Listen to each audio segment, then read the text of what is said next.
നമുക്ക് ചുറ്റും എപ്പോഴും മൂന്ന് തരത്തിലുള്ള കൂട്ടുകാരാണ് ഉണ്ടാവുക.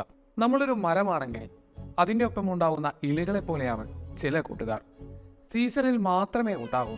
ചില ആവശ്യങ്ങൾക്ക് മാത്രമേ നമ്മുടെ അടുത്ത് വരുള്ളൂ. ആ ആവശ്യം കഴിഞ്ഞാൽ അവർ പോകും, ഇലകൾ കുഴിഞ്ഞു പോകുന്നത് പോലെ. ഇനി മറ്റു ചിലർ അതിലെ കൊമ്പുകളെ പോലെയാണ്.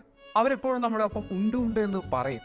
പക്ഷേ നമ്മുടെ അവസ്ഥകൾ മാറിയാൽ, നമ്മുടെ പൊസിഷനുകൾ മാറിക്കഴിഞ്ഞാൽ, നമ്മളൊരു ബാഡ് സിറ്റുവേഷനിലാണെന്നുണ്ടെങ്കിൽ അവര് മാറിപ്പോകും, നമ്മളെ ഒന്ന് മൈൻഡ് പോലും ചെയ്യാതെ. മൂന്നാമത്തെ ഒരു ടീമുണ്ട്, അവരാണ് പേര്. നമ്മൾ പലപ്പോഴും അവരെ തിരിച്ചറിയാറില്ല. പലപ്പോഴും അവർക്ക് വേണ്ട പരിഗണന നമ്മൾ നൽകാറില്ല. ഒരു കാറ്റ് വരുമ്പോഴോ അല്ലെങ്കിൽ വലിയൊരു പ്രശ്നങ്ങൾ വരുമ്പോഴോ മാത്രമേ നമ്മൾ അവരെ തിരിച്ചറിയൂ.